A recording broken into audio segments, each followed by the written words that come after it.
There's a gas station on the corner of Route 9 and Miller Creek Road, just outside of Bremerton, Washington, that most people drive past without thinking twice.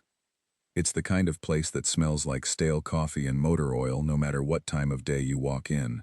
The fluorescent light above the third pump has been flickering on and off since at least 2019.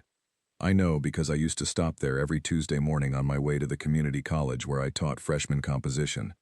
That Tuesday was October. Mid-October, when the Pacific Northwest starts reminding you it owns you. The sky was that particular shade of gray that isn't dramatic, isn't beautiful, just flat and pressing, like a wet wool blanket dropped over the whole world. Rain wasn't falling so much as existing in the air. That's a Washington thing. People from other places think rain means drops. Here it means atmosphere. You don't get wet. You just slowly become wet. I pulled in around 7:43 in the morning. I remember the exact time because I was already calculating whether I could make it to campus by 8:15, and I was running the math in my head while I pumped gas, which meant I wasn't really paying attention to anything. Just a Tuesday. Just another gray morning. Just a woman standing at a pump thinking about whether she'd graded enough papers over the weekend to not feel guilty during her 10 o'clock class. That's the thing about mornings like that one. They don't announce themselves. Nothing in the atmosphere says, "Pay attention, something is about to happen here." The light is still flat. The coffee inside is still stale. The pump is still beeping its dumb little countdown. Nothing says anything. And then everything says everything all at once. I noticed her first because of her car. It was a 2003 or 2004 Honda Civic, silver, with a dent in the rear passenger door that looked like it had been made by something heavy and deliberate. Not the casual parking lot kiss of metal on metal, but something with intention behind it. The paint around the dent had started to rust at the edges, orange creeping into silver like a slow infection. The rear bumper had a sticker that said Navy Wife, in that block font you see on cars near base, and underneath it, a smaller one, the kind you get at craft fairs, hand-lettered, "My sailor is my hero." She was maybe 32, 33. Hard to say with certainty because she had the kind of face that tiredness had gotten to. Not old, just worn at the edges in a way that has nothing to do with age, and everything to do with the particular exhaustion of someone holding too many things at once. Brown hair pulled back in a ponytail that had been neat once, maybe 6 hours ago. She was wearing a hoodie, Air Force blue, which struck me as strange given the bumper sticker, and I would think about that later. And she had a toddler on her hip. A boy. Maybe 18 months. Maybe 2 years. He was wearing a red jacket with a dinosaur on the back, and he was gnawing on the hood drawstring of his mother's sweatshirt, with the focused commitment that only very small children bring to completely meaningless tasks. She was trying to swipe her card at the pump. Swipe. Pause. Swipe again. Tilt the card. Swipe again. That particular dance that everyone knows when the magnetic strip has given up. I watched her try 4 times. 5 times. She shifted the boy to her other hip, tried again, blew out a breath through her nose. The boy looked up at her and said something that wasn't quite a word yet, and she kissed the top of his head without thinking about it. The way you do things when they've become so reflexive they've stopped being choices. She gave up on the pump and headed inside. I finished my own transaction and thought nothing more of it. Or I was about to think nothing more of it. The gas station had one of those layouts that existed before anyone thought about traffic flow.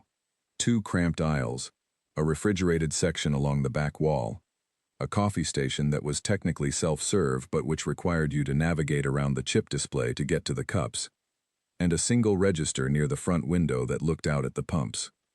I went in for coffee, that's all.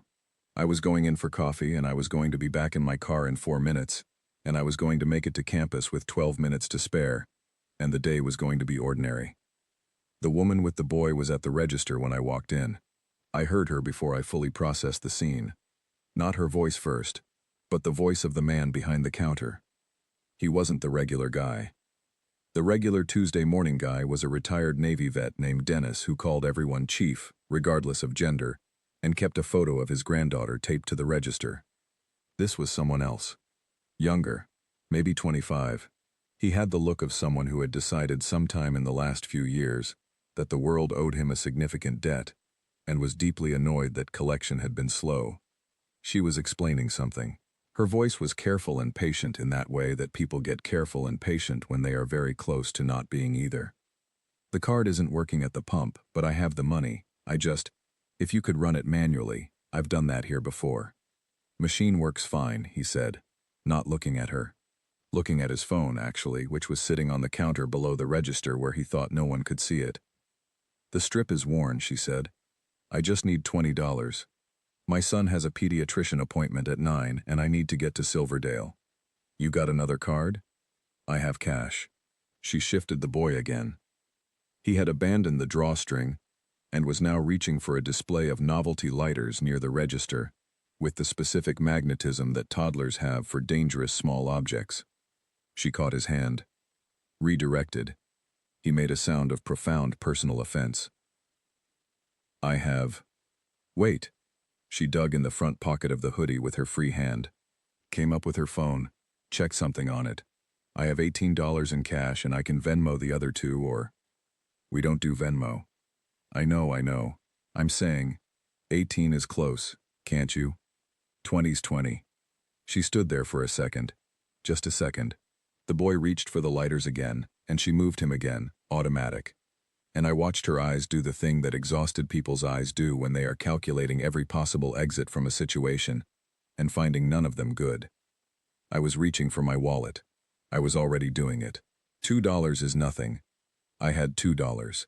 I had $20. But before I could get there, before I could cross the 6 feet of linoleum between the coffee station and the register, the door behind me opened.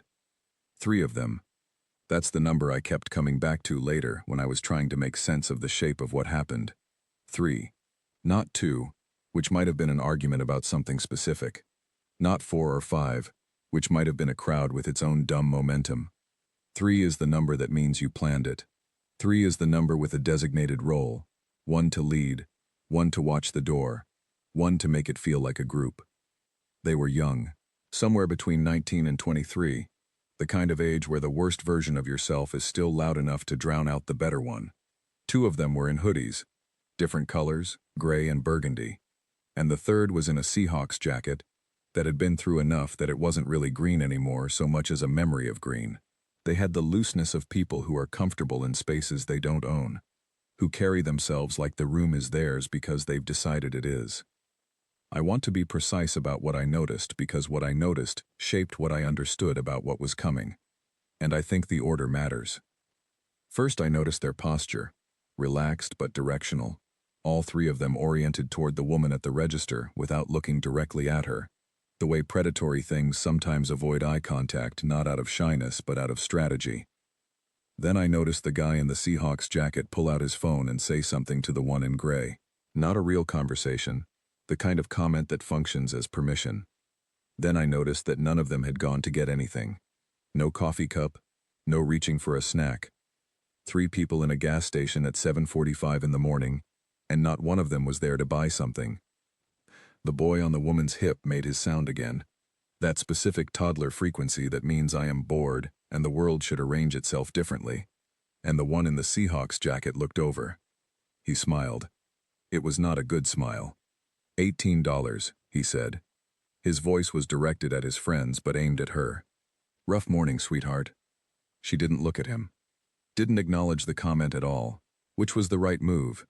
I've written enough about the sociology of intimidation to recognize that acknowledgement of any kind is the thing they're fishing for. And for a moment, I thought maybe they'd lose interest. They didn't lose interest. I'm talking to you, Seahawks jacket said, moving closer now. Not threateningly. The way these things almost never start threateningly. They start casually. Friendly even, which is the whole point. The casual is the threat. The casual is the trap door. You need $2? I got $2. She turned her head. Just slightly. No thank you. No thank you. He repeated it back in a high voice, mocking. His friends made sounds, encouragement sounds, which are one of the ugliest things human beings produce. That's nice manners. Where you from? I'm just asking where you're from. Relax. He was at the register now, close enough that she had shifted the boy to the far hip, away from him, and I noticed her do it. Noticed it was automatic. Noticed that she had experience with this particular calculation of where to position a child when a man enters your space uninvited. The man behind the counter was looking at his phone. I was holding a coffee cup I hadn't filled yet. "Can you help this woman?" I said. The counter guy looked up, looked at me, did a brief calculation about which problem he wanted less and landed on me. "Ma'am, I told you, $20. "I'll cover the two," I said. I was moving toward the register. "I've got it." Seahawks jacket turned and looked at me. He did it slowly, the way someone turns when they're deciding whether you've earned the performance. I was a 51-year-old woman in a rain jacket holding an empty coffee cup. I don't say that for pathos. I say it because it mattered to him, the calculation he made in that moment. And what he calculated was, she doesn't count. "Nobody asked you," he said, pleasantly, which was worse than if he'd said it any other way. "She didn't have to ask." I put a 5 on the counter. "Fill your tank, hun. Get to your appointment." The woman looked at me. Something complicated moved across her face. Gratitude and humiliation braided together the way they always are when someone needs help and hates needing it. And she turned back to the counter. "We're having a conversation," Seahawks jacket said. Conversation looked finished from where I was standing. He took a step toward me. Not a big step. Demonstrative. The step that means you should remember I'm bigger than you. And that's when the second door, the one at the side of the building, the one most people don't use because it comes out near the ice machine and nothing else, opened. I don't know what I was expecting. I think I wasn't expecting anything. I think in those moments, real moments, not movie moments, you're not expecting. You're just registering. You're just taking in information faster than usual, and your body is making decisions slightly ahead of your brain. What came through the door was a man.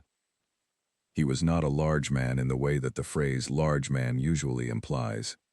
He wasn't built for spectacle. There was nothing about him that shouted.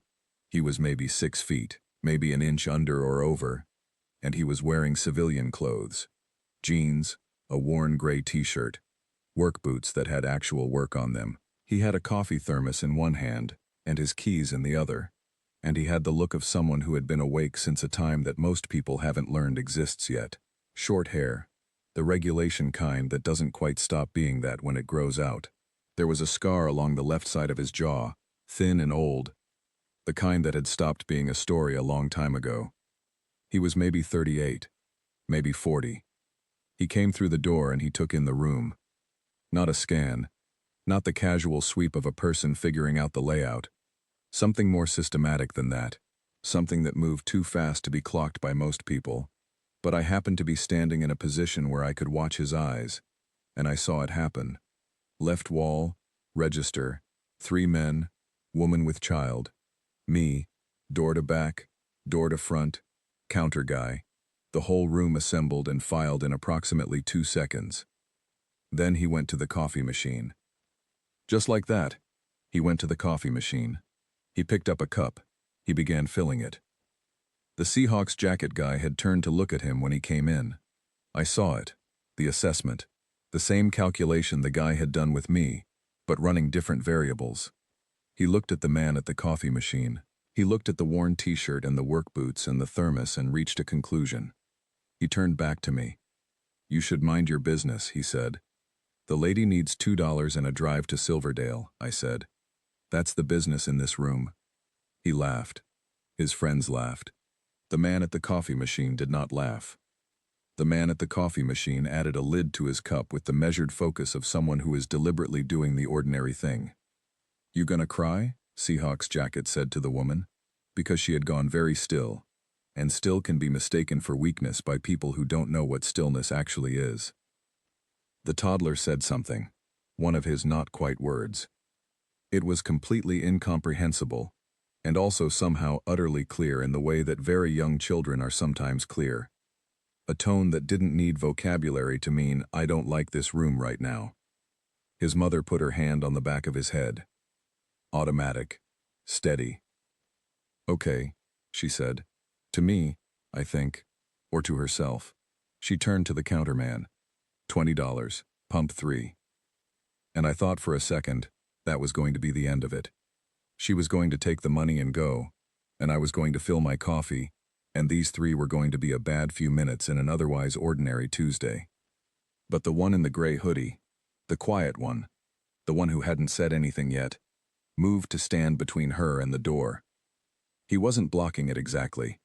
He was just near it, standing near the door the way you stand near something when you want someone to know the door is a question mark. She stopped. The man at the coffee machine put his thermos on the counter beside him. He didn't turn around yet. "Let her through," he said. His voice was quiet, not soft. There's a difference. Soft has air in it, has apology in it. This had no air, no apology. It was the voice of someone stating a fact that hadn't happened yet, but that was, in their assessment, already determined. The gray hoodie looked at him. Esau's jacket looked at him. The third one, Burgundy, who had been near the chip display, straightened up. "You talking to me?" Gray hoodie said.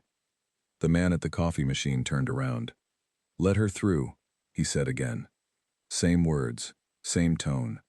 Like the first time hadn't been a request, and the second wasn't either. Like both times were just a description of the near future being announced. What happened next is something I've tried to describe to people many times since that morning. And I always get it wrong. Not because my memory is unreliable, but because the thing that happened doesn't translate into normal event language. Gray hoodie made a decision. That much I'm sure of. He made a decision and he acted on it. And the decision was, this guy is alone, and we are three, and he's standing at a coffee machine, and we'll be fine. He moved toward the man. Not slowly, not with the casual demonstration posture of earlier. He committed. And the thing that's hard to explain is that the man at the coffee machine didn't move toward him. He didn't brace. He didn't take a stance. He didn't do anything that looked like preparation, which meant that what followed looked, from a certain angle, impossible. Like watching a door walk into a wall, and the wall not even really notice. Gray hoodie got close. And then Gray hoodie was on the floor. I don't mean that with drama. I mean it practically. He was standing. And then, after an interval of time that was shorter than I can accurately describe, he was on the floor. His shoulder hit the linoleum and he made a sound. Not a scream, not a shout, just a single compressed grunt of pure surprise. And his face had the specific expression of a person whose reality has just been revised without their consent. The man at the coffee machine was still holding his coffee cup. He hadn't spilled any. Seahawks jacket stared. The counterman had put down his phone. The woman with the toddler took 2 steps toward the door. The toddler was looking at the man on the floor with the frank scientific curiosity of a 2-year-old encountering something that doesn't fit his existing categories. "Anyone else," the man said, "needs to be somewhere else." Burgundy hoodie was already halfway to the door. I'll give him that. He made a faster calculation than the other two.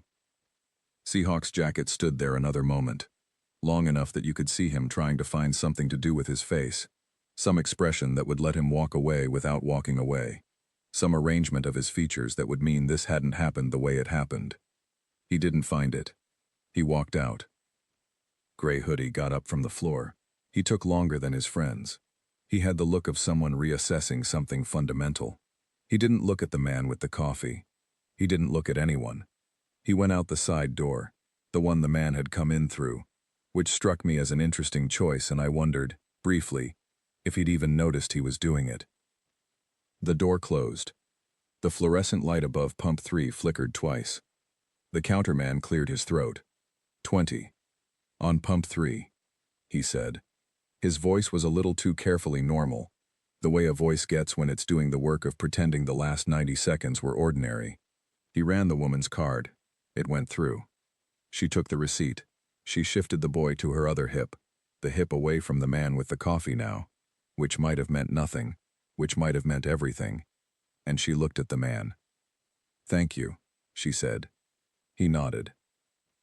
One nod. Not a performance. Not a "you're welcome" that wanted something back. Just acknowledgement that she'd spoken. She went out to pump 3. I stood at the coffee machine and finally filled my cup. The man picked up his thermos and his keys. And I, because I am a composition teacher and I have spent 30 years trying to find the right language for things, I said, "Military?" He looked at me. "The way you... I'm sorry. You don't have to." "Navy," he said. And then he walked out. I sat in my car for a while before I drove to campus. Not a long while. 6 or 7 minutes. Long enough to drink half my coffee and stare at the flickering pump light and try to organize what I'd seen into something I could hold. The thing I kept coming back to wasn't the gray hoodie on the floor, though that was the obvious center of gravity. The thing I kept coming back to was the woman, her hand on the back of the boy's head, the way she'd been calculating exits before the man with the coffee had even spoken. The way she'd stood very still when stillness was what was needed, and moved when moving was what was needed, and hadn't flinched, not once, because she was holding her son, and some calculations are done before you even make them. They're just settled. They live below the level of thought, in a place that belongs to mothers, and people who have been afraid before, and made it through. I thought about the bumper sticker, "My sailor is my hero," and the hoodie, Air Force Blue. The kind of detail that becomes clear only in retrospect. The kind of detail that tells you she'd had a sailor once, or still had one, and that the hoodie belonged to a different life than the one on the bumper, or maybe the same life in a different chapter, or maybe both at once, the way lives sometimes are. Multiple chapters happening in the same body at the same time. I thought about the man with the coffee. "Navy," he'd said. Like it was the most ordinary thing. Like it was just a fact of his address, the city he lived in, the name of his street. I thought about what it means to be trained for the worst possible versions of things, and then to spend your ordinary mornings at gas stations, to buy coffee, to have your keys in your hand, to see a room and not be able to not see it the way you were trained to see it. I thought about what it costs, carrying that. I thought about what it's worth, when the room needs it. The woman in the silver Civic had already pulled out of Pump 3. She was heading toward the road, toward Silverdale, toward the pediatrician at 9 o'clock, toward whatever the day was going to be. I pulled out behind her. The day was ordinary again. Or it had been ordinary the whole time, and what I'd witnessed was just what ordinary can hold. All the weight of it, all the complexity, all the quiet, terrible brilliance of the people who move through it. I thought about that for most of the drive to campus. I'm still thinking about it. Bremerton is a Navy town in the same way that some places are river towns or railroad towns. The thing didn't just bring the economy. It shaped the architecture of the place, the way people hold themselves, the patterns of who leaves and who stays and what staying means. The Puget Sound Naval Shipyard has been there since 1891. That's longer than most of the families who think of themselves as native. The base and the water and the gray sky have been in conversation for over 100 years, and the town that grew up between them reflects that conversation in ways that are subtle until they're not. If you've never been to a military town, you might imagine it as all flags and bumper stickers and a certain strident patriotism. And some of it is that. But most of it is quieter than that. Most of it is the specific quiet of a community, built around people who are trained to leave and required to come back changed, if they come back at all. It's a quiet that has a texture. You can feel it in the pauses in conversations at the grocery store, in the way people don't always ask what you did today but almost always ask when you're back. I'd been teaching at Olympic College for 11 years by that October. Long enough to know the town without being of it. Long enough to recognize the students who were Navy spouses taking classes because they had a semester before another deployment reshuffled everything. Long enough to know that the wars that had been going on for 2 decades had deposited a layer of something complicated on this place, something that the rest of the country mostly carried as a news story, but that here was just the Tuesday morning texture of things. I tell you this because you need to understand what I knew about the town, before I learned what the town knew about the man with the coffee. His name was Marcus Elroy. I didn't find this out that morning. I found it out 3 days later, on a Friday, in the faculty lounge at the college where one of my colleagues, a man named Phil, who taught sociology and had lived in Bremerton his entire life, Mentioned him in passing while we were arguing about something else entirely. The way significant things tend to surface in conversations that were ostensibly about other things. I'd been telling Phil about the gas station, not as a dramatic story. I hadn't shaped it yet, hadn't found the edges of it, but as a thing that had happened, the way you tell people about things that have stayed with you. Phil had listened with his usual careful attention, which was the thing about Phil. He was a sociologist in the truest sense, meaning he was genuinely curious about people in a way that a lot of people who call themselves sociologists aren't. When I finished, he'd been quiet for a moment. "Gas station on Route 9? He said. "Near Miller Creek?" "Yeah." "Was this guy maybe 40? Short hair? Scar on his jaw?" I stared at him. "You know him?" Phil nodded slowly. He refilled his coffee. He sat down like he was settling in. "Marcus Elroy," he said. "He grew up here. His mother still lives over on 4th, I think. His brother-in-law coaches JV football at the high school." He paused. He's done 3 combat deployments. Afghanistan twice. 1 in the Gulf. He was in a unit that I don't know all the details. Nobody does, really. But from what his family has mentioned over the years, it was the kind of unit you don't talk about. Special operations? Phil looked at me over his coffee cup. "He was a Navy SEAL," he said. "Has been since he was 22. The faculty lounge had a window that looked out over the parking lot. I watched a seagull land on the hood of someone's car, and immediately have regrets." He doesn't look like," I started. "What does a Navy SEAL look like?" Phil said, not unkindly. "To you, I mean. What's the picture in your head?" I thought about it honestly. "Bigger," I said. "More, I don't know. Present. More present. Like he'd take up more space." Phil made a sound that was somewhere between a laugh and an acknowledgement. "That's the training, actually," he said. "The later stages of it. The thing they learn. The thing the really good ones learn. Marcus has told this to his brother-in-law, who told his wife, who at some point mentioned it at a school event, is how to disappear inside a room. How to read it without advertising that you're reading it. The ones who last in that kind of environment are the ones who can be completely present and completely invisible at the same time." I thought about the way he'd come through the side door, the way his eyes had moved. "He came in at the coffee machine," I said. "Didn't even look at them at first." Phil nodded. "He was already done looking," he said. "He saw everything he needed to see in the first 2 seconds. Everything after that was him deciding what the situation required." I went home that Friday and sat with this for a while. Not with the drama of it. The floor, the grunt, the door. That part had already settled into something I understood, or thought I understood. What I sat with was something else.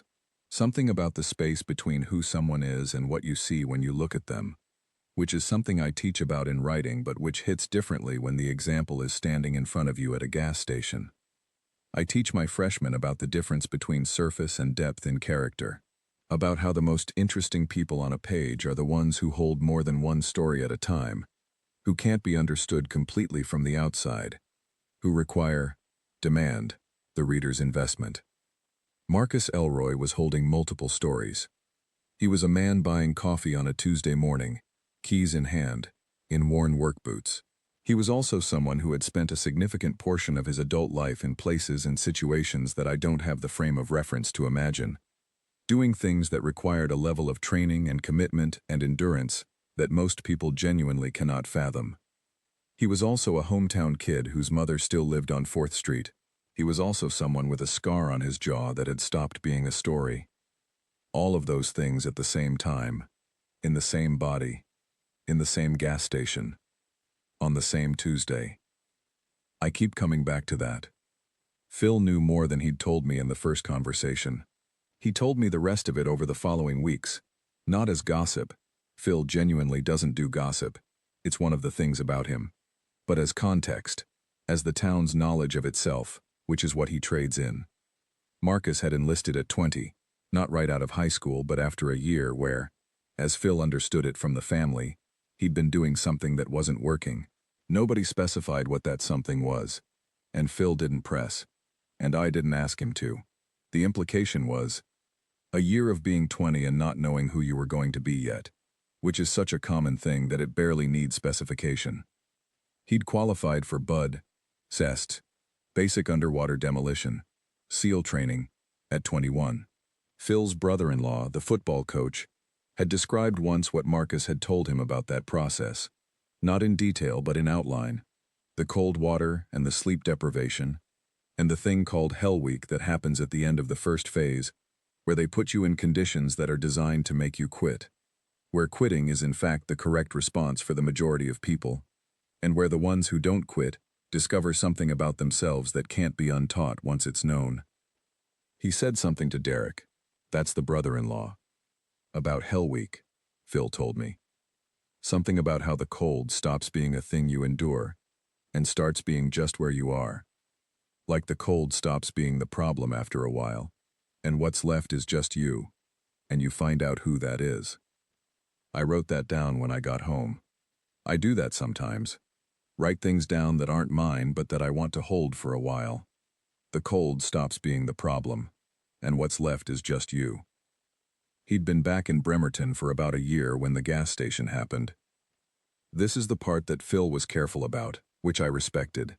He didn't know why Marcus was back, whether the deployments had ended by choice or circumstance, whether he was between assignments or on leave or something else entirely. These are not questions you ask in a military town. The information that belongs to someone is theirs. You know what they tell you. What the town knew was that he was back, that he sometimes worked for a friend's contracting company on a short-term basis, that he ran every morning along the waterfront trail, and that he was quiet. Not unfriendly, Phil said.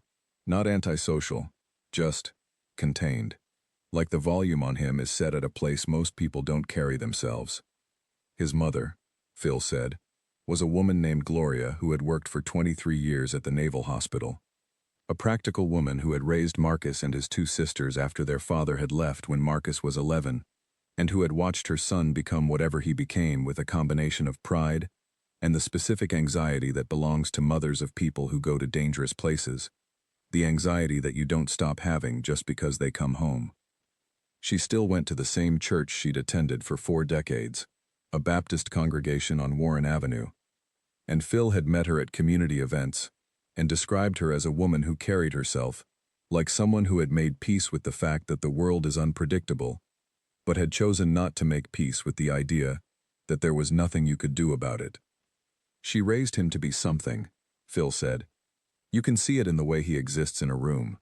Not aggression, not dominance, just, he knows what he's for. The woman with the toddler.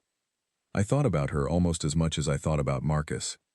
Her name, as I eventually learned through the kind of small-town triangulation that Phil is good at, was Amy. Amy Deschamps. She had been a Navy wife. Had been, past tense. And the dent in the silver Civic's door was from an incident in a parking garage that her husband had fixed provisionally and never gotten around to fully repairing, and then had deployed, and then had not come back in the way that the bumper sticker hoped. Phil told me this carefully. She'd lost him 18 months ago. IED, somewhere in a country the news covered for 4 days and then moved on from.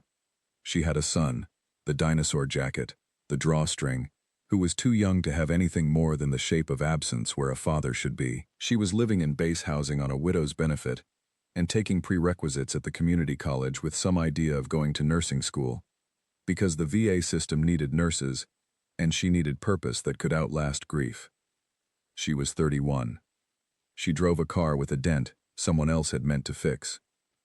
She carried her son on her hip like a ballast, like the thing that keeps you from tilting too far in any direction. I teach writing. I look for characters. I look for what makes a person more than the sum of their circumstances. And what I found in Amy Deschamps, from a distance, with incomplete information, was this. She had not stopped. She was not done. She was at a gas station at 7:43 in the morning, on an October Tuesday, trying to put $20 in a car she needed to keep running, because she had an appointment to get to, and a child to keep healthy, and a life to keep building on top of the rubble of the other one.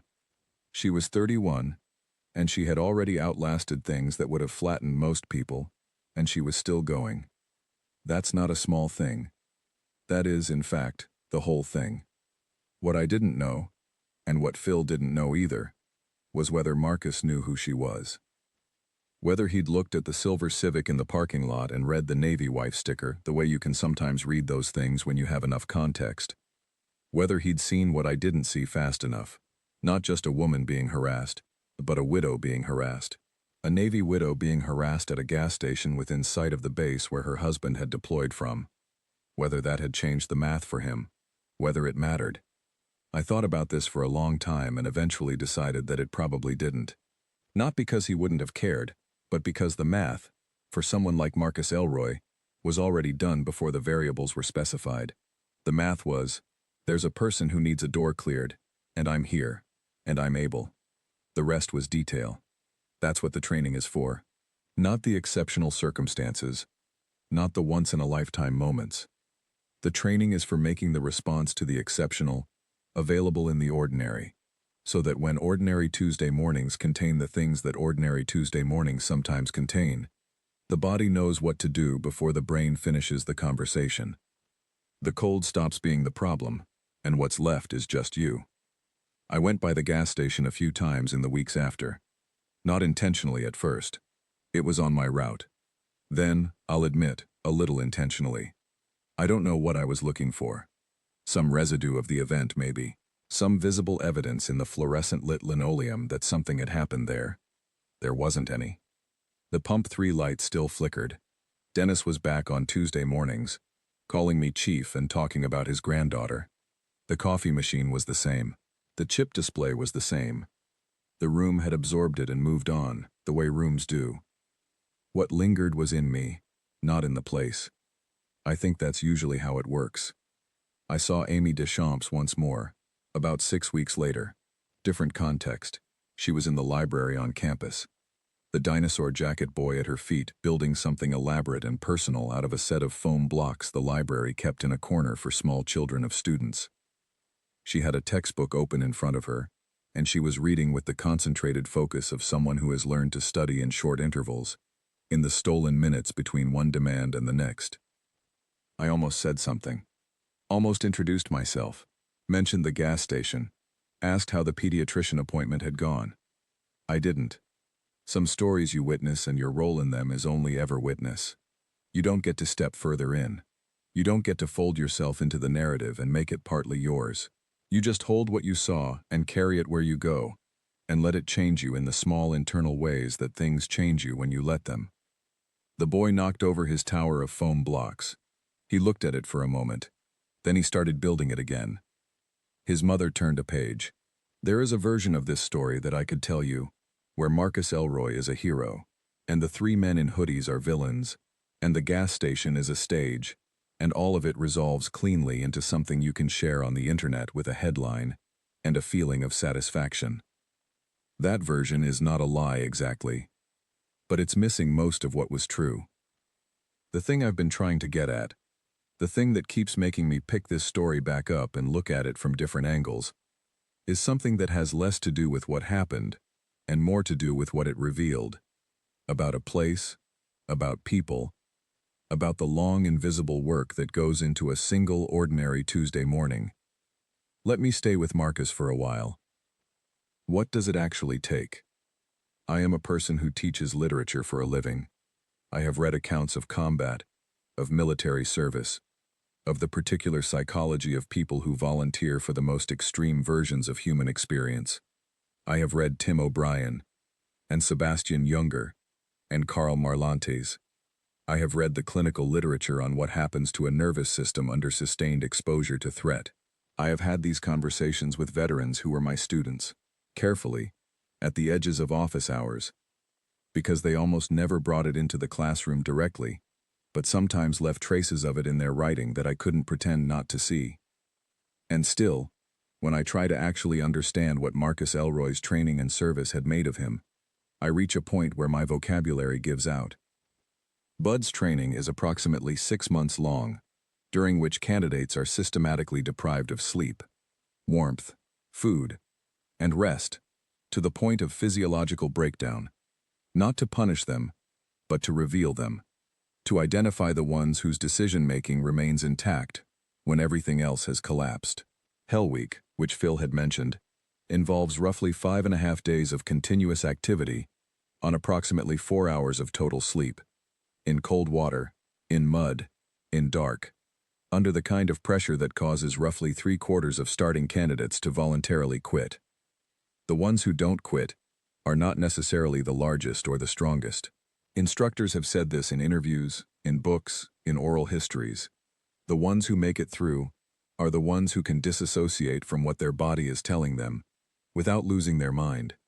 Who can hold the present task, the next 50 meters, the next hour, the next carry, and not be consumed by the full weight of what remains?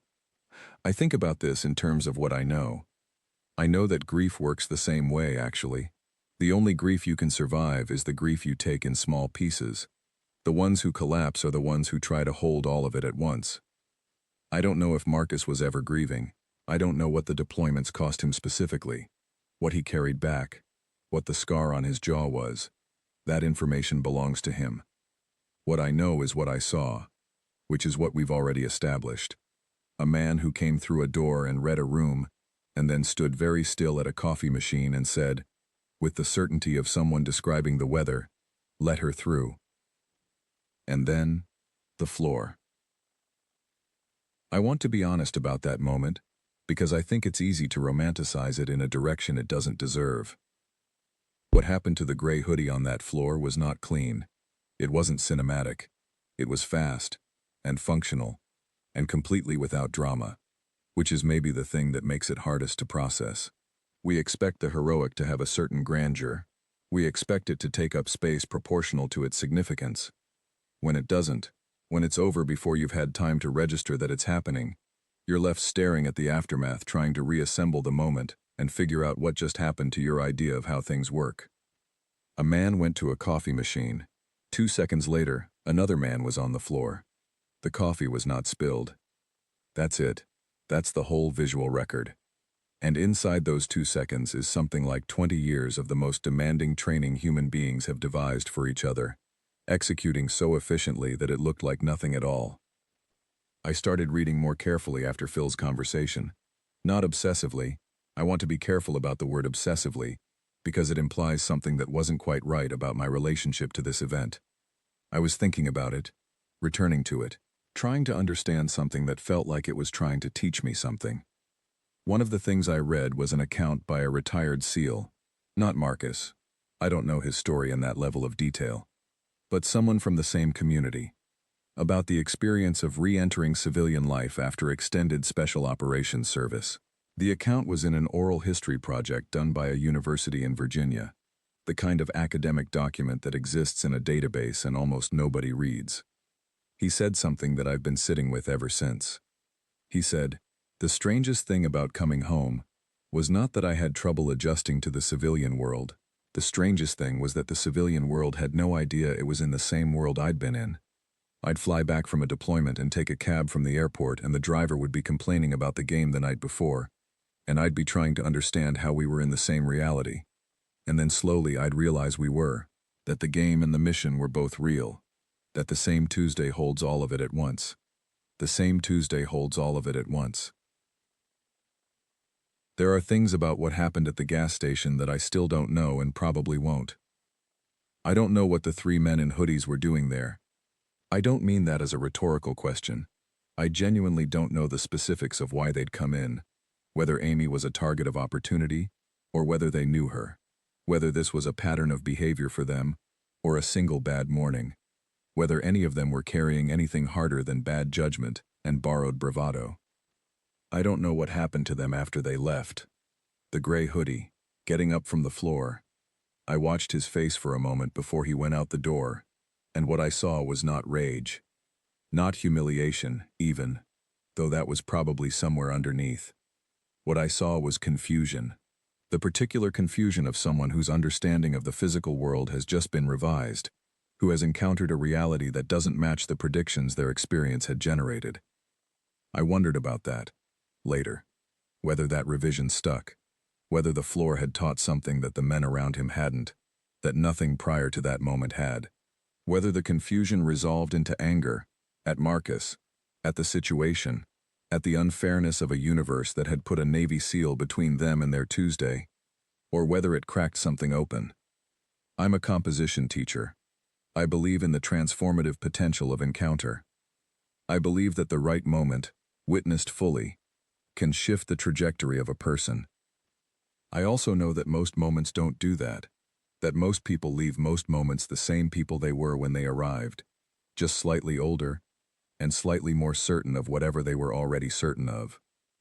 I don't know which category those three men belong to. I hope for one thing. I expect the other. What I do know is what happened to me. Not dramatically. Not in any way that would make a good story if I told it out of context. Just a shift in how I moved through a morning. A shift in what I noticed. I started noticing the veterans. Not in a way I hadn't before, not exactly. I'd taught veterans. I'd talked to veterans. I was aware of my proximity to the community in a general sense. But this was different. This was paying attention to the between, the space between who someone was and what they were carrying, and how carefully they moved through ordinary rooms. I noticed a woman in my Tuesday-Thursday 11 o'clock, who always sat closest to the door and always arrived exactly 3 minutes before class started, never earlier, never later, and who took notes with a precision that had a different quality than the other students' note-taking, less remembering and more logging, like every piece of information was being filed for a future where it might matter. She'd done 2 tours as a Navy corpsman. She was taking freshman composition because it was a prerequisite for the nursing degree she'd decided she wanted. I noticed a man in my Monday-Wednesday afternoon who wrote essays about his neighborhood in a city I'd never been to, about the specific textures of a community, the way a street corner can hold a whole ecosystem of meaning, if you've grown up knowing it, and who had a particular sensitivity to violence in prose that I understood differently after October. He'd been to places, I came to understand obliquely, where the violence was not metaphorical. I noticed Dennis at the gas station, who'd been in the Navy for 22 years, and who talked about his granddaughter with the specific warmth of someone who had seen enough of the other kind of thing to know, in his body, what the granddaughter represents. I don't know if I was noticing them more or just noticing differently, but I want to say clearly, the shift in my own vision was a gift. The ordinary Tuesday morning gave me that. Marcus Elroy gave me that, indirectly, by doing something that forced me to ask what the room was holding that I wasn't seeing. Phil told me one more thing about Marcus, a few weeks later, that I keep returning to. He said that Derek, the football coach brother-in-law, had mentioned once that Marcus had talked about what he was going to do when he got back to Bremerton. Not professionally, not in terms of career or next steps, but what he was going to do with his mornings. He was going to run. He was going to drink good coffee. Not the military base version, but actual good coffee. He was going to go to his mother's house on Sundays and eat her food, and sit on her porch and look at the water. He was going to do ordinary things, not as a stepping down, not as a coming to rest, but as the active and deliberate choice of someone who had been away from ordinary things long enough to understand their value, their specific, irreplaceable, non-negotiable value. The ordinary Tuesday morning. The gas station with the flickering pump light, the coffee in the paper cup, his mother's porch and the water. He'd come home for those things. He'd carried through Hell Week and 3 combat deployments, and everything the scar on his jaw had been, and what he'd come home for was the ordinary. And then the ordinary had, for 90 seconds, needed something from him, and he'd given it. And then he'd gone back to his coffee. I want to write about Amy one more time. Not about the library, where I saw her being studious and competent and quietly heroic in the way that she was. Before that, the moment at the gas station that I keep coming back to. Not the moment of intervention, but the moment before. The moment after she'd given up on the card at the pump and come inside and tried to explain her situation to the man who didn't care, and found herself in the company of 3 people who saw something in her situation to exploit. She didn't crumble. That's the thing. She didn't beg, didn't perform, didn't collapse into any of the postures that helplessness produces when it's trying to generate sympathy. She stood her ground in the way that some people stand their ground, not by expanding, not by getting louder, but by just not moving, by staying exactly as much herself as she was at the beginning, in the face of pressure designed to make her less. Her hand on the back of her son's head. Automatic. Steady. I've thought a lot about the practice it takes to develop that steadiness. The number of hard mornings. The number of times you've had to stand in a gas station, metaphorically and possibly literally, and hold yourself together because you're the only thing between your child and the thing that's pressing in and falling apart is not one of the available options. She was 31. She had been a Navy wife and was now a Navy widow, and she had an 18-month-old and an appointment in Silverdale and a card that wouldn't swipe and $18 in her front pocket. And she was still standing. That's the story, I think. More than Marcus, though Marcus is remarkable in the way that very few people are remarkable, and I don't want to minimize that. But the story, the whole story, is Amy standing in a gas station in October rain, with her hand on the back of her son's head. Still going. The last time I stopped at the gas station on Route 9, it was February. The flickering light above Pump 3 had finally been fixed. A new bulb, steady and bright, and slightly too blue for the gray morning. Dennis was there, talking to someone I didn't recognize about a fishing trip that hadn't happened yet. I went inside, got my coffee, stood at the machine for a moment longer than I needed to. The linoleum was just linoleum. The chip display was exactly the same chip display. Nothing of what had happened was visible in the room. It was all in me, and in Phil, and somewhere in Marcus, held in his body as the muscle memory of something done and not needed to be thought about. The way competence works when it's deep enough, and somewhere in Amy, who may or may not have thought about that Tuesday morning again, who had too many other Tuesdays to navigate to linger in any one of them. And maybe, somewhere, in the gray hoodie who got up from the floor with confusion on his face and went out the side door into the October rain. Maybe. What I haven't told you is that there was a second part. I know. I should have started there, maybe. Or I should have given you warning.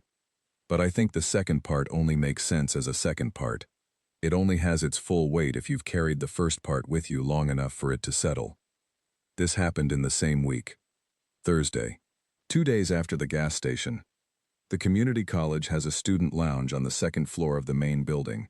A room that has the specific atmosphere of all academic lounges. Slightly too warm in winter, slightly too cold in summer.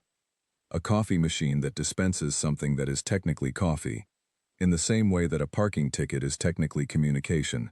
There are couches that have been there since at least 2009.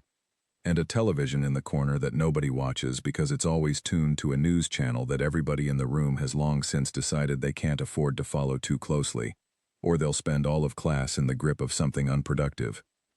I was there on Thursday because I had a gap between my 11 o'clock and my 2 o'clock, and I'd finished my grading, and I needed 30 minutes of being somewhere that wasn't my office. That's all. Just somewhere that wasn't my office. I was reading an actual book, physical paper, the kind I have to justify in front of students who want to know why we don't just use PDFs, when I heard the voice. Not a raised voice, not a disturbance, just a voice I recognized. Amy Deschamps was at the coffee machine. She was dressed for class. A different hoodie, dark blue this time, and jeans, and she'd put her hair up with more care than Tuesday morning, which meant she'd had more time or less of the particular kind of morning that makes things like hair feel beside the point. The boy wasn't with her, which meant she'd found childcare, which meant this was a school day for her in the full sense. Committed, arranged, the logistics handled enough that she could be present. She wasn't alone. She was talking to a girl I recognized from my Monday-Wednesday afternoon, one of my students, a first year named Keely who was 20 or 21, and who wrote essays about her family's Laotian immigration experience that were better than most of what I read in a semester. Keely had the gift of specific detail. She didn't write about tradition in the abstract. She wrote about the particular smell of a specific soup and what it contained about her grandmother's village. They were laughing about something. Not the careful laugh of people who are performing comfort, the real kind, the kind that has some surprise in it, the kind that lands before you've decided to let it. I watched them for a moment. Keely saying something. Amy shaking her head, still smiling, adding something back. Two women in a student lounge talking about whatever they were talking about. Ordinary as anything. Here is the thing about the ordinary that I keep trying to articulate and keep falling short of. It is the hardest thing. Not the gas station moment, not the three men in hoodies, not the floor, not the clarity that crisis forces. That stuff is hard in an acute, defined way. You do it, or you don't. It's over in 90 seconds. The ordinary is the sustained thing, the long thing, the showing up again on Thursday, when Tuesday was what Tuesday was thing. Amy at the coffee machine on Thursday, laughing with a student who wrote about her grandmother's soup, was doing something harder than surviving Tuesday's gas station. She was doing it longer. She was doing it without the adrenaline, without the visible narrative shape, without the witness, or so she thought. I was the witness. I'm the only one who had Tuesday and Thursday both, who could see the through line. And what the through line showed me was this: the person who stands still in a gas station when everything is pressing in, and keeps her hand steady on the back of her child's head. That's not a Tuesday morning skill. That's a practice. That's a way of being that has been built and maintained and chosen, repeatedly, so that when the Tuesday morning comes, it's just the practice applied to an acute situation. The real work happens on the ordinary days. I should tell you about the conversation I had that afternoon, the one that changed the texture of everything I'd been sitting with. It wasn't with Amy, though I saw her again near the elevator on her way to a class, and we exchanged the small acknowledgement that strangers who have been in the same room offer each other. Not recognition exactly. She had no reason to connect me to Tuesday morning. Just the basic human nod that says you also exist, and I am noting that. The conversation was with a student named Ray. Ray was in my Thursday evening creative nonfiction workshop, a smaller class, 7 students, the ones who were choosing to write the true things instead of the invented things, which is a different kind of bravery. He was 36, ex-Army, had been at the college for 3 semesters working toward a degree in communications. He'd done 2 deployments to Iraq between 2006 and 2010, and had talked about it in class in the specific sideways manner that people use when the thing they're talking about is large and the vocabulary they have for it is smaller than the thing. Gesturing around it rather than at it, the way you describe a shape by tracing its shadow. He came to office hours that Thursday. Not about an assignment. He was doing fine on assignments. He came in, sat down, and said, "I saw something this week." I waited. He'd been at the gas station. Different pump. He'd been there the whole time, he said. He'd seen it. I felt something shift. Not surprise exactly. More like the recognition you get when a piece of context you didn't know you were missing drops into place, and the picture clarifies. "Why didn't you?" I started. "Didn't need to," he said. He said it without apology, without self-justification, just as a statement of fact. He had it. He'd known. From the moment Marcus came through the side door, Ray had understood the situation in a way that I hadn't. Not faster, not more dramatically, but with a completeness of comprehension that came from having a frame I didn't have. "You know him?" I asked. "Not personally, but I know what he is." He said it the way you'd say you know the make of a car from the sound of the engine. You can tell. How? He thought about it for a moment. The way he thinks about things in workshop. Not performing thinking, actually doing it. "It's not what they do," he said.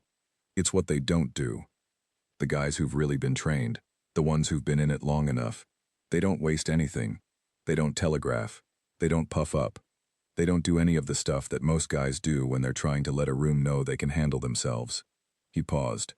It's like, you know when you're around someone who doesn't need to prove anything? Like actually doesn't need to. Not as an affectation, but because the proving has already been done somewhere else in a context you can't fake your way into. That's what it is. I thought about the coffee machine, the not turning around, the 2 seconds of eye movement. "He looked like a guy getting coffee," I said. "That's exactly it," Ray said.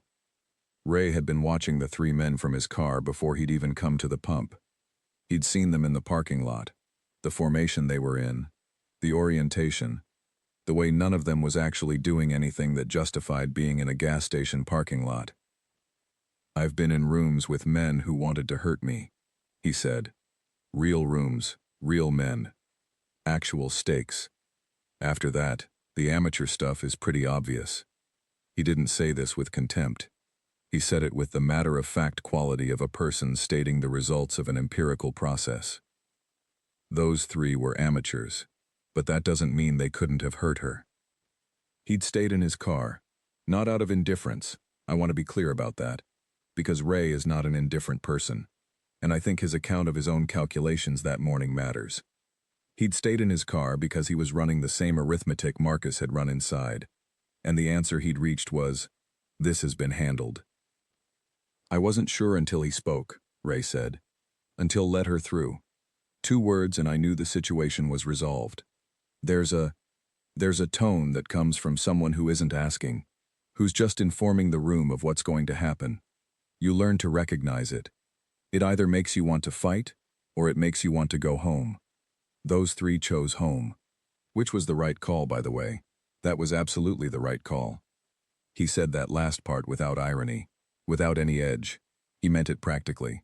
Those 3 men had made an accurate assessment of their situation and had responded accordingly, which, in Ray's experience, is more than some people manage under similar circumstances.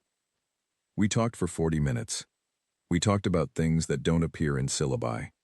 We talked about the experience of returning to civilian spaces when you've spent years in environments where the stakes of reading a room were literal.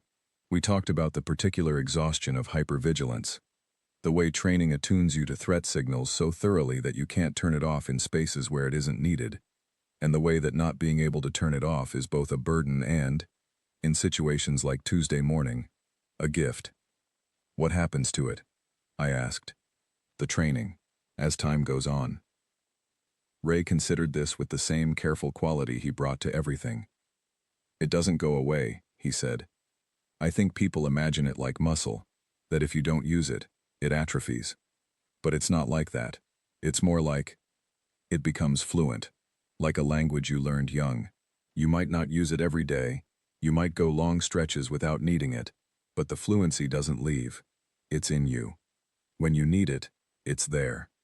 He was talking about himself, but he was also talking about Marcus. A language learned young, present whether spoken or not, available when the sentence requires it. "Doesn't that," I started, and then I stopped because I wasn't sure how to ask what I was trying to ask. "Change you," he said. "Yes. Of course," he said, simply, no qualification. "Of course it does. The question is, what kind of changed? And that's different for everybody." He looked out the window of my office at the parking lot. "Some guys come back harder and harder until they're not really accessible anymore. Like, they've been so good at shutting off the things that don't serve the mission, that eventually there's nothing left that isn't the mission." He paused. "And some guys figure out how to be changed in the direction of knowing what matters, how to carry the weight without becoming the weight." I thought about Marcus. The coffee. His mother's porch. The water. "Which one do you think he is?" I asked.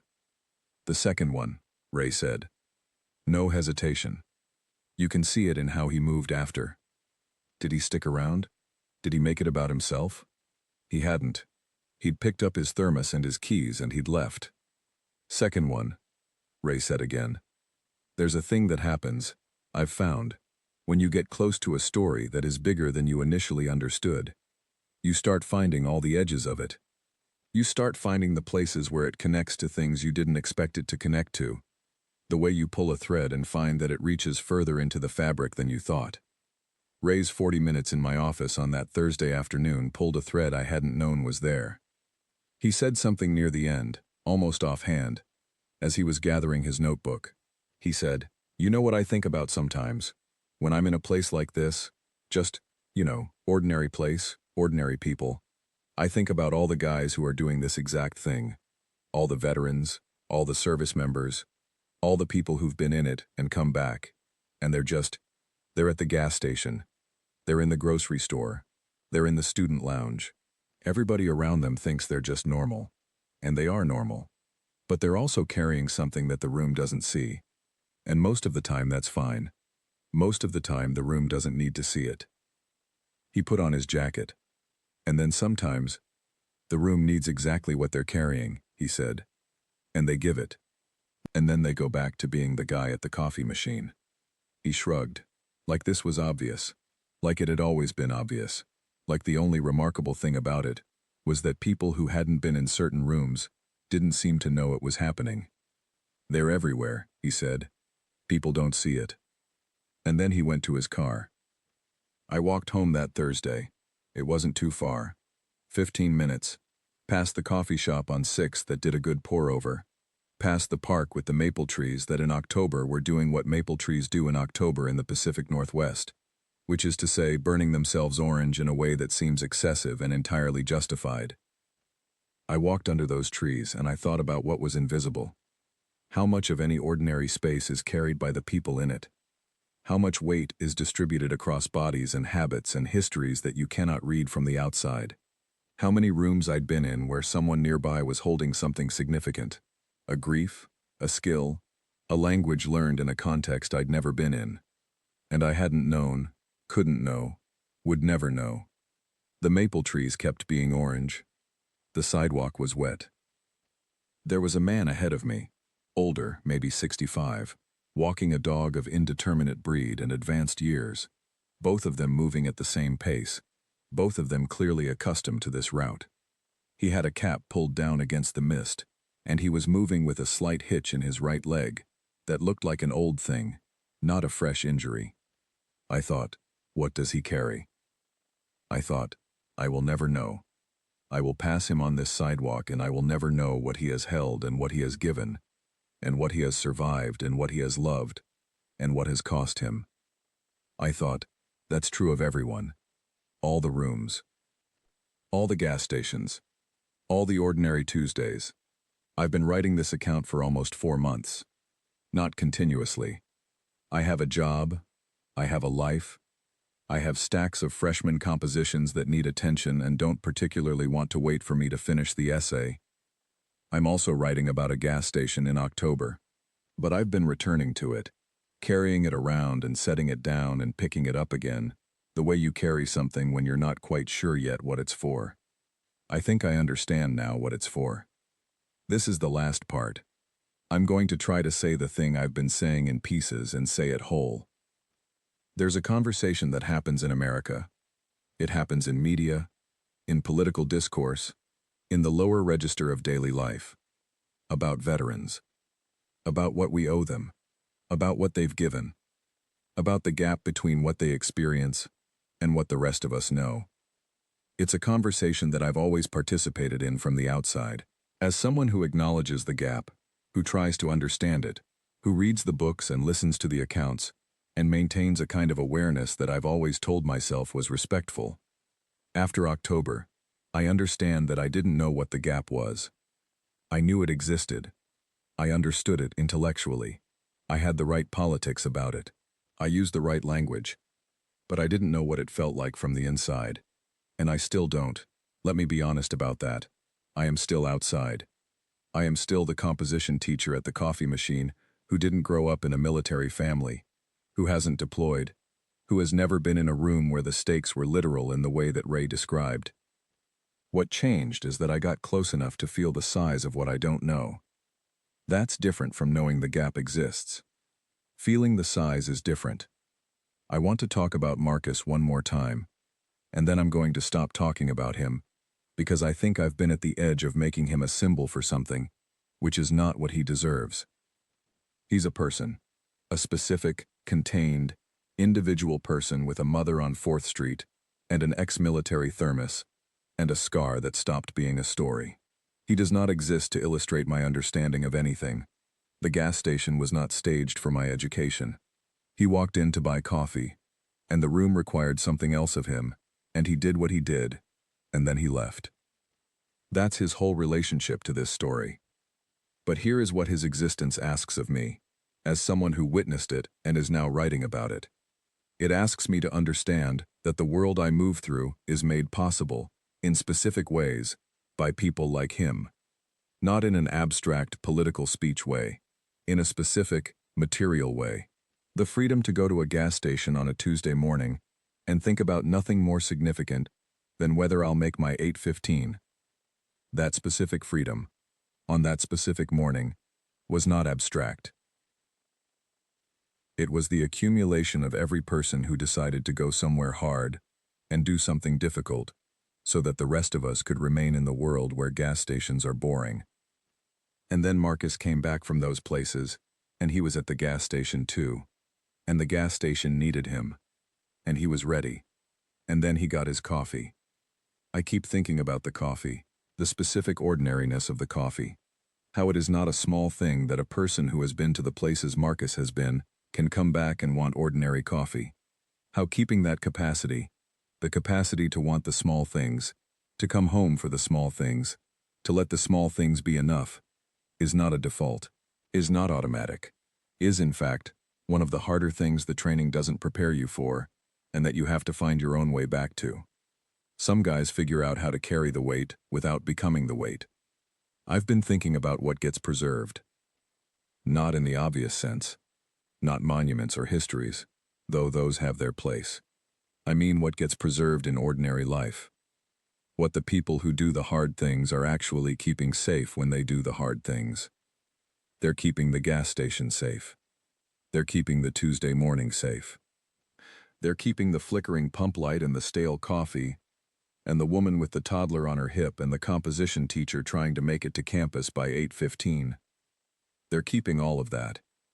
The entire texture of the ordinary.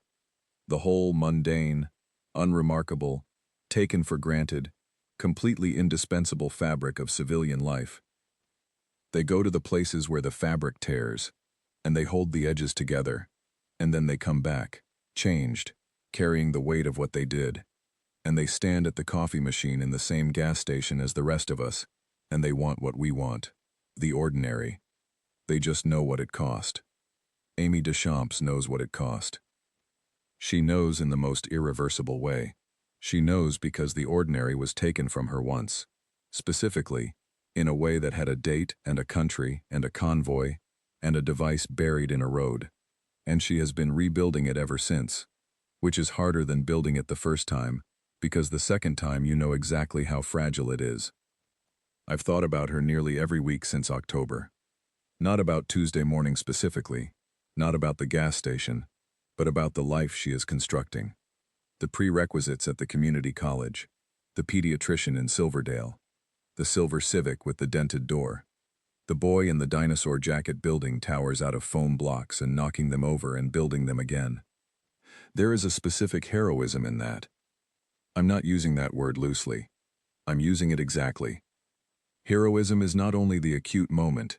It's not only the floor in the gas station and the steady voice that says let her through. Heroism is also the sustained work of staying in the world when the world has given you every reason to reduce your footprint in it. Heroism is showing up on Thursday, when Tuesday was what Tuesday was. Amy Deschamps is doing something heroic every single day. Most people who pass her in the library, at the coffee machine, in the parking lot of the pediatrician's office in Silverdale, will never know that. She doesn't perform it. It's not for them. It's just what she does. It's just Tuesday, Thursday, every day after, the last thing. I want to tell you what I finally understood about the moment at the coffee machine. The thing I kept circling around, the not spilled coffee, the 2 seconds, the floor. It wasn't power. I kept framing it as power because that's the most available language for what happened. A powerful person asserting themselves over less powerful people, the strong protecting the weak, etc. And that framing isn't wrong, exactly, but it's not complete.